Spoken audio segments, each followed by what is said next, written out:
दीदी, जरा आप मम्मी जी को बुला दोगे? हाँ बता बहू, किस लिए बुलाया मुझे? हाँ मम्मी जी, वो मेरी मम्मी जी ने कहा था कि जो भी मुंह दिखाई मिलेगी ना, वो मुझे आपको दे देनी है। क्योंकि उन्होंने कहा था कि ये जो भी मुझे मिला है वो आपका व्यवहार है, जो भी आपने औरों की शादियों में दिया है, तो ये ले लीजिए आप।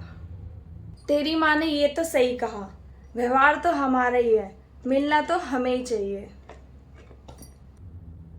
पर बहू एक बात बोलूं, एक बात बहुत गलत हुई है तेरी शादी में। क्या मम्मी जी? तेरी ननद ने तेरी शादी लगवाई और तेरे मायके वालों ने उसे कुछ भी नहीं दिया। अरे कुछ ना करते तो एक चेन, हल्की सी अंगूठी दे देते। नहीं मम्मी जी, ऐसा तो कुछ भी नहीं बताया था। चल तेरे मायके वालों ने नहीं दिया नहीं सही, पर तेरा तो फर्ज बनता है ना। तेरी माँ ने नहीं दिया कोई बात नहीं, पर तुझे भी तो तेरे मायके से कितने सारे सोने के जेवर वगैरह मिले हैं ना, तो उसमें से कुछ दे दे। अपनी ननंद को बोल दे, उसमें से कुछ भी चुन लेगी, उसको दे दे। आखिर उसने तेरी शादी लगवाई है, इतना तो तू उसके लिए कर ही सकती है ना। ननंद और भाभी का रिश्ता है ना, ऐसे ही बना रहता है। वो खुश रहेगी ना तो तेरे यहाँ बरकत भी होगी। मुझे तो लगा था कि मैं उनके भाई को पसंद हूँ, इसलिए उन्होंने शादी करवाई है, ये सोने की चेन या अंगूठी वगैरह के लिए नहीं। मम्मी जी, मैंने आपको ये व्यवहार दिया है, जो भी मुझे मुंह दिखाई में मिला है, आप इसमें से कुछ भी दे सकते हो दीदी को, पर मैं अपने सामान में से नहीं दूंगी। ये लड़की का स्त्री धन होता है और उसे शादी में सिर्फ एक ही बार मिलता है। माफ़ कीजिएगा मम्मी जी, मुझे जो भी शादी में सामान मिला है, मैं उसमें से कोई भी सोने की चीज़, चेन, अंगूठी मैं दीदी को नहीं दे सकती। क्या तू मुझे मना कर रही है? मैं तेरी सास हूँ। मम्मी जी, अगर दीदी को ऐसा कुछ भी चाहिए था तो उन्हें शादी से पहले बात करनी चाहिए थी, फिर मेरे मम्मी पापा डिसाइड करते कि उन्हें शादी करनी है या नहीं करनी है। मेरी सास ने मेरी शादी होते ही मेरे सारे जेवर ले लिए, पर मैंने मुंह नहीं खोला। बहुएं इतनी बोलती हुई अच्छी नहीं लगती बेटा।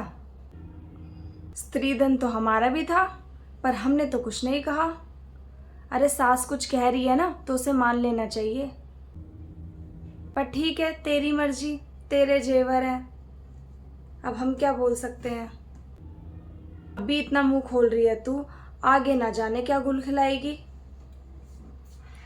वैसे एक बात कहूँ, तेरी शादी में तो ढंग से हमें कुछ भी नहीं मिला। लेने देने तक की साड़ियाँ नहीं दी हैं, और जो साड़ी दी हैं वो एकदम बेकार, किसी को दिखाने लायक नहीं है। अरे इतना खर्चा भी नहीं उठा पाए, सारा का सारा खर्चा हम पे डाल दिया। खैर, ज़्यादा उम्मीद ही नहीं है हमें। चल जाने दे। अरे कमला, तू यहाँ बैठी है? अरे कमला, बहू तो बहुत सुंदर है री तेरी, पसंद आ गई बहू? दहेज में क्या क्या ले आई?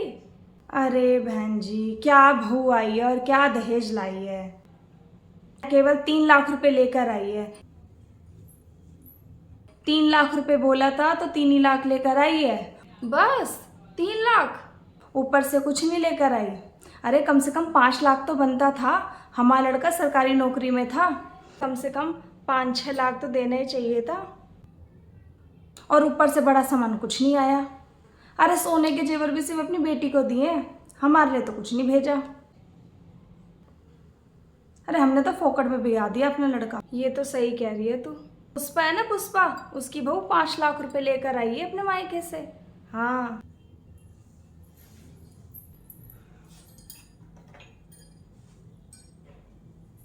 मुझे तो बिल्कुल पसंद ही नहीं थी ये, वो तो मेरे लड़के को पसंद आ गई थी, जिद पे अड़ गया था, इस मारे करनी पड़ गई। सुंदरता का क्या हम अचार डालेंगे।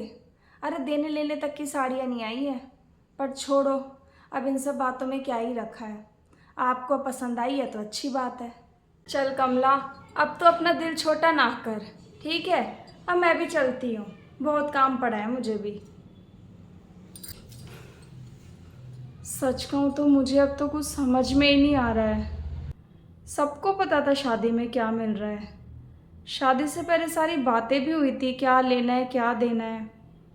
फिर भी पता नहीं क्यों मम्मी जी ऐसी ऐसी बातें कर रही हैं। हे भगवान, मेरी शादी सही घर में तो हुई है ना। अब आगे और कुछ मत दिखाइयो। आ गई बहू? हाँ जी मम्मी जी आ गई। प्रणाम मम्मी जी। हाँ ठीक है ठीक है। और घर में सब ठीक है तेरे? हाँ मम्मी जी घर में सब ठीक है। सबने आपको प्रणाम बोला है। हाँ हाँ ठीक है ठीक है। मौसी जी आई हैं तेरी, प्रणाम कर ले उन्हें, आशीर्वाद ले ले उनका। और ये क्या बहू, एक बैग लेके गई थी, एक ही बैग लेकर आ गई तू तो वापस। जी मम्मी जी। अरे हम जब मायके जाते थे ना तो कम से कम एक महीने का राशन साथ लेकर आते थे, और ये भर भर के सामान आते थे। एक बैग लेके जाते थे, 2-3 बैग साथ में लेकर आते थे, और तू तो वही ले आई है। खैर चलो छोड़ो, हमें तो तेरे मायके वालों से कुछ ज़्यादा उम्मीद है नहीं। अब तू आई गई है तो 2 कप चाय बना ला। हम तो जा ही रहते बनाने, अब तू आ गई है, कम से कम इतना सुख तो दे ही दे मुझे। ठीक है मम्मी जी, अभी बना के ला रही हूँ। वैसे बहू है ना मायके से, सामान लाती हुई अच्छी लगती हैं, पर तेरे मायके वाले तो कुछ देते ही नहीं है। चल अब 2 कप चाय बना ला फटाफट। ठीक है मम्मी जी। अरे मुझे तो ये शादी बिल्कुल पसंद नहीं थी दीदी, पर क्या करें, बेटे को पसंद थी तो करनी पड़ी। फोकट में ब्याह दिया हमने तो अपने लड़का, सरकारी नौकरी वाला लड़का था, कुछ भी नहीं मिला। इसके पिता ने कहा था कि शादी के बाद घर बनवा देंगे, पर देख लो कुछ नहीं किया। ये तो गलत है जीजी, दहेज में भी कुछ नहीं लेकर आई है। अरे तूने मांगा नहीं था, पर उन्हें खुद से तो देना ही चाहिए था ना। अब अपने मुंह से थोड़ा ना मांगा जाता है, सामने वाले को खुद सोचना चाहिए। अब क्या करें, हो गई तो झेलनी पड़ेगी। लो मम्मी जी चाय। मासी जी, अरे बस जीती रहो भाव, जीती रहो, पाए लागो। लो दीदी चाय पियो चाय। अब इसका सुख तो ले ही ले हम, दहेज का सुख तो मिला नहीं हमें। चलो दीदी कोई ना, अब तुम अपना दिल छोटा ना करो, जो भी है भाव तो ठीक ही है। अब दहेज नहीं मिला तो ना सही, क्या कर सकते हैं। क्या कर रही है बहू? जी मम्मी जी। ये पायल को क्या हो गया तेरे? अरे मम्मी जी कुछ नहीं, वो है ना घर पे पायल टूट गई थी, तो सोचा घर पे आकर है ना पायल रखी है मेरे पास, तो दूसरी पहन लूँगी। और ये मंगलसूत्र कहाँ गया तेरा? मंगलसूत्र मम्मी जी उसका है ना वो वायर खिंच गया था, तो वो भी है ना सही करवाना है। मैंने इनसे बोल दिया है, ये कह रहे थे इस महीने अभी थोड़ा खर्चा ज़्यादा हो गया है, तो अगले महीने ये सही करा देंगे। अरे बहू तो अभी मायके से होकर आई है, तो ये सब चीज़ें वहाँ सुधरवानी चाहिए थी ना, अब इसमें भी हमारा खर्चा कराएगी। अरे तुझे रत्ती भरा करनी है बहू। अरे मेरा कुछ भी सामान टूटता था ना, मैंने कभी अपने ससुराल वाले से अपने पति से सही नहीं करवाया, हमेशा अपना मायके ही लेके जाती थी। और तू तो इन सब चीज़ों में भी अपने पति का अपने ससुराल का खर्चा करा रही है। एक बैग लेके गई थी, एक बैग लेकर आ गई, और ऊपर से सामान भी तुड़वा के लिए आई है। नहीं अपना पति का खर्चा करवाओ बस।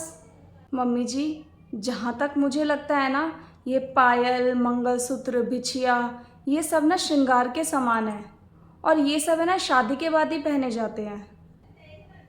मम्मी जी ये सब क्या मैं जीवन भर अपने मायके से मांगती रहूँगी?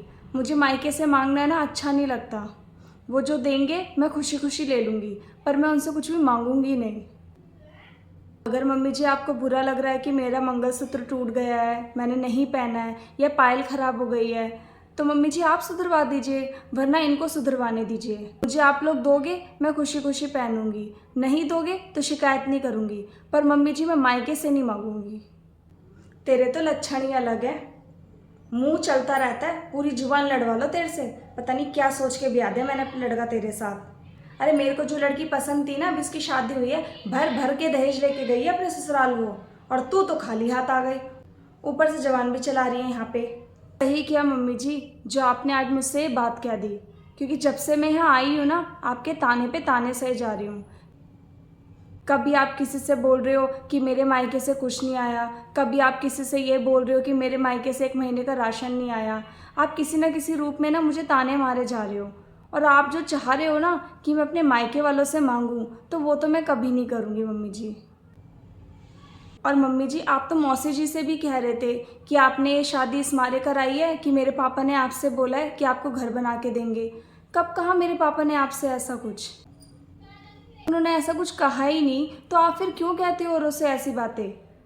और रही बात मम्मी जी सामान की, सोफ़ा, फ्रिज, टीवी वगैरह की, तो आप लोगों ने खुद ही मना किया था। बिचौलिए ने मेरे पापा से कहा था कि उन्हें कोई भी बड़ा सामान नहीं चाहिए क्योंकि घर में सब कुछ सामान है, इतनी जगह नहीं है, आप लोगों को सिर्फ कैश चाहिए। तो फिर आप क्यों इन सब चीज़ों की शिकायतें करते हो? मम्मी जी, आप ये बोलते हो कि आपने अपना बेटा सस्ते में बेच दिया, 15-20 हज़ार में बेच दिया। हमें नहीं पता था मम्मी जी कि आपने अपने बेटे का रेट लगा रखा है। हमें तो लगा कि आपको ये रिश्ता पसंद है इसलिए ये शादी हुई है। अगर पता होता कि आपने बेचा है, हम उन्हें वापस यहाँ नहीं लेकर आते, क्योंकि बिका हुआ सामान वापस नहीं होता। अगर मम्मी जी आप मुझे इसी तरीके से ताने देते रहोगे ना, तो हमारे बीच का आपसी मनमुटाव बढ़ेगा ही, घटेगा नहीं। और ये देख लीजिए, मैं तो अपने मायके वालों से कुछ नहीं मांगने जाऊंगी। आप बेशक चाहे मुझे कितने भी ताने दीजिए। अब आप सोच लीजिए करना क्या है। आपको दहेज चाहिए या फिर बहू?